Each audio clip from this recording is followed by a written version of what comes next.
안녕하세요. 반갑습니다. 비트코인 뉴스 팡입니다. 마이크 노보글라츠 대선 후 비트코인 강세장 진입, 비트코인 장기 성장 기대라는 기사 먼저 전해드리도록 하겠습니다. 갤럭시 디지털 CEO 마이크 노보글라츠가 미국 대선 후 비트코인 전망에 대해 긍정적 예측을 내놨는데요. 이번 대선 결과에 따라 비트코인이 새로운 강세장에 진입할 가능성이 크다라고 언급을 했습니다. 노보그라츠는 트럼프 전 대통령이 승리할 경우 비트코인이 7만 3천 달러를 돌파하며 빠르게 상승할 것이라고 예측을 했고, 반면에 민주당의 카밀라 해리스 후보가 당선될 경우 비트C가 일시적으로 5만 8천 달러에서 6만 달러에 머물 수 있지만 이후 빠르게 회복할 것으로 내다보고 있습니다. 노보그라츠는 비트코인의 미래를 긍정적으로 평가하면서 미국 경제와 달러 가치에 대해서 우려를 표하고 있습니다. 그는 미국이 사상 최고치의 부채를 기록하면서 달러 가치 하락과 인플레이션 리스크가 커질 수 있다라고 경고를 하고 있는데요. 현재 미국 국가 부채는 35조 8,660억 달러에 이르고 있습니다. 이 부채를 갚기 위해서, 이 해결을 하기 위해서 인플레이션을 4, 5% 수준으로 유도를 하며 이 달러 가치를 낮추는 방식이 최선의 방안일 수 있다라고 지적을 하고 있고요. 이러한 상황에서 비트코인의 장기 성장 잠재력은 더욱 부각될 것이다 라고 보고 있습니다. 결국 인플레이션 해지 수단으로 주목을 받을 가능성이 크다라고 보고 있는 거고요. 두 번째는 이제 앤서니 폼플리아노, 비트코인은 강화된 금, 달러 약세의 강세를 전망한다라는 기사인데요. 이 벤처 투자 회사 이 펌프 인베스트먼트의 창립자인 이 폼플리아노는 이 폭스 비즈니스 인터뷰에서 비트코인과 금이 모두 달러와 약세의 강세를 보일 자산으로, 특히 비트코인은 빠르게 확산되는 점에서 금보다 더 높은 성과를 낼 수 있다라고 말을 했습니다. 지난 5년간 이 금과 S&P 500의 연평균 성장률은 각각 13%와 14%로 유사하지만 비트코인은 이를 훨씬 뛰어넘었다라고 하는 거죠. 그래서 비트코인은 금과 같은 이유로 상승하지만 더 민감하게 반응한다 라고 설명을 하고 있습니다. 그리고 비트코인이 이 다른 점은, 비트코인은 전통 기술 채택 과정과는 다른 상향식 이야기라는 점을 독특하게 평가를 했는데요. 이게 대부분의 기술은 이제 군사와 정부, 기업이 먼저 도입을 한 후에 이 개인에게 확산이 되는데, 비트코인은 개인이 먼저 채택을 하고 이제는 블랙록이나 피델리티 같은 대형 금융기관들이 이를 수용하는 단계로 가고 있죠. 그러니까 아래에서 위쪽으로 이제 상향식으로 가고 있다라는 이 말을 하고 있는 거예요. 굉장히 독특한 자산이라고 볼 수가 있죠. 기술일 수도 있고요. 현재 중앙은행들은 이 세계 금 공급의 12%를 보유하고 있지만 언젠가는 비트코인도 매입하기 시작할 것이다 라고 믿고 있습니다. 비트코인 가격에 매우 긍정적인 영향을 미칠 것으로 전망을 하고 있는데요. 이런 부분을 보면 이 중앙은행들이 지금 비트코인을 보유하고 있는 곳은 따로 없어요. 그러니까 개별적으로, 그러니까 비트코인을 이렇게 금처럼 보유하진 않거든요. 근데 만약에 이렇게 이제 보유를 하게 된다면 비트코인 가격에는 긍정적인 영향을 미칠 것이다라고 전망을 하고 있는 거고요. 그리고 폼플리아노는 이 사람들이 이 전통 은행 계좌 대신에 스테이블 코인과 비트코인의 자산을 보관할 것이다라고 내다보고 있습니다. 기존 금융 시스템에서는 이 수표 계좌와 저축 계좌가 있지만, 이제 수표 계좌는 디지털 방식으로 표현된 스테이블 코인으로 대체되고, 이 비트코인은 저축 계좌 역할을 하고 있다라고 설명을 하고 있습니다. 그러니까 은행 시스템에서 이제 수표와 뭐 저축 계좌로 이렇게 나눠서 하고 있는데, 그게 스테이블 코인하고 비트코인으로 이제 대체가 될 것이다. 일부 이제 대체가 되겠죠. 그런 식으로 설명을 하고 있고요. 그리고 비트코인의 특성상 장기 보유가 늘고 있다는 점을 이제 강조를 하고 있습니다. 이것도 중요한 점인데요. 온체인 데이터를 보면 이 비트코인의 절반 이상이 지난 2년 동안 이동하지 않았고, 지난 12개월 동안에도 3분의 2가 이동하지 않았답니다. 그래서 비트코인이 가치 저장 수단으로 자리 잡고 있음을 시사하고 있다라고 보고 있는 거죠. 그러니까 단순히 비트코인을 사고 팔고 하는 이 거래 수단, 뭐 주식처럼 그렇게 막 사고 팔고 하는 게 아니고 이제 장기 보유로 가고 있는 거죠. 그래서 이 가치 저장 수단으로서 활용되고 있기 때문에 이런 부분을 또 긍정적으로 바라보고 있습니다. 자, 미 대선 앞둔 투자 전략 톰리 연말 랠리 기대, 비트코인 2025년 20만 달러 전망이라는 기사인데요.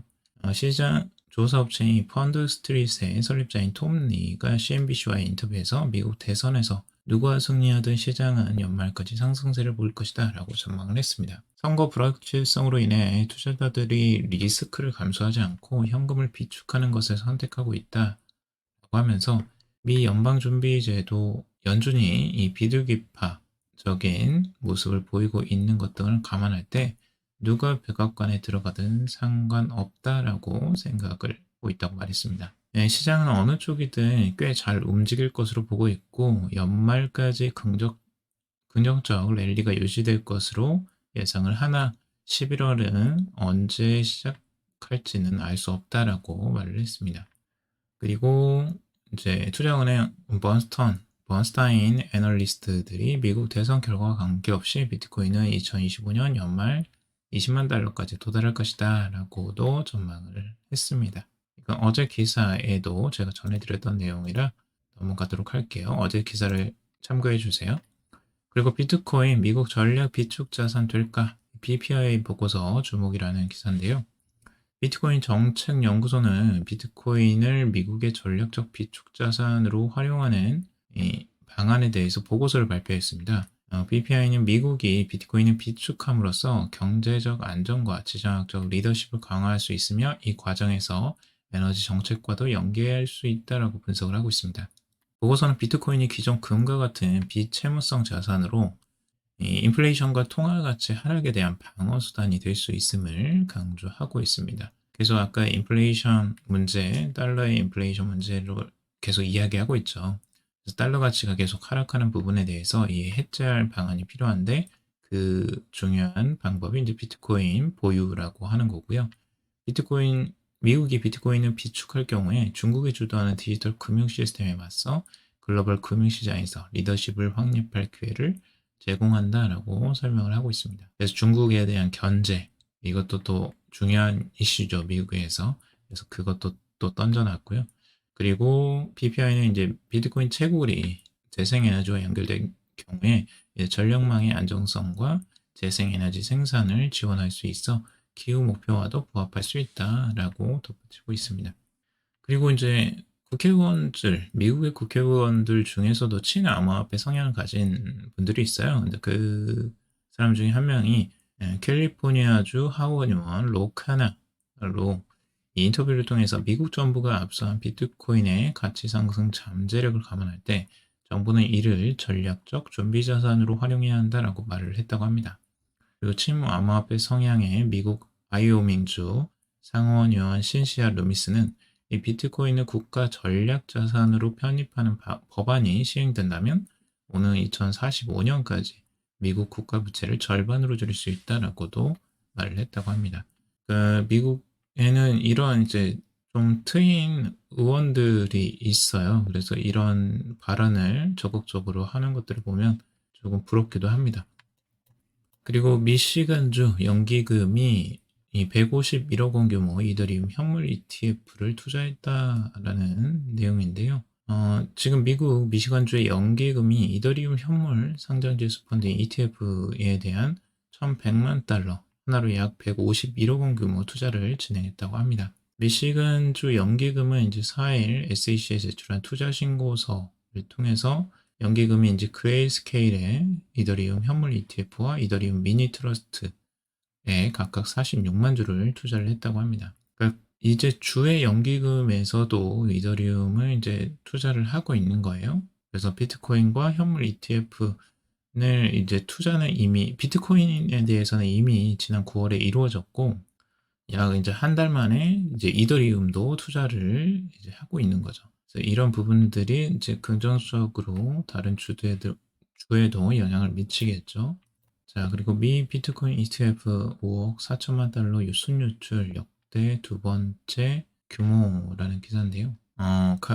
최근에 이제 빠진 거예요. 그래서 지금 11개 미국 비트코인 ETF가 11월 4일 하루 동안 5억 4,110만 달러 순유출을 나타냈다라고 보고 있습니다. 이는 역대 두 번째로 큰 일일 유출 규모라고 하는데요. 지금까지 계속 이제 유입이 많았다가 유출이 한꺼번에 이제 확 나온 거예요. 지금 이제 피델리티 아이즈 오리진 비트코인 펀드로 1억 6,960만 달러가 유출이 됐고, 아크에 있는 비트코인 ETF도 1억 3,830만 달러가 유출이 됐다고 합니다. 반면에 이제 블랙록의 이 비트코인 트러스트 ETF 같은 경우는 3,840만 달러 순이익을 기록해서 대조를 이루었다고 합니다. 이 이제 유출의 원인을 좀 살펴보면 아무래도 대선 결과에 대한 민감한 반응이라고 보고 있고요. 앞으로 대선이 있기 때문에 이 변동성이 이제 심할 것을 예측하고 당분간 이제 현금화를 해놓는 것으로 지금 보고 있습니다.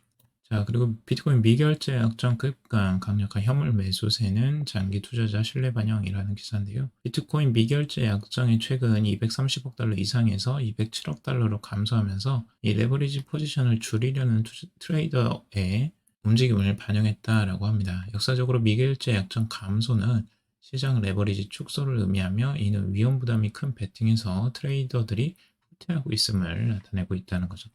단기적인 트레이더들이 지금 트레이딩을 잠시 이제 좀 주춤하고 있는 거예요.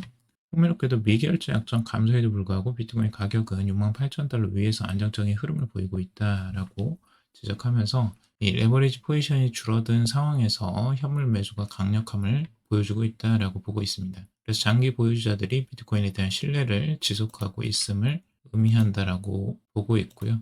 비트코인의 이제 현물의 매수세는 그래도 계속 이어지고 있다라는 걸 지금 나타내고 있습니다. 그래서 미국 이제 대선 결과 기다리면서 69,000달러로 상승을 했다고 하는데요. 단기적으로 지금 상승세가 일시적으로 지금 또 나오고 있어요.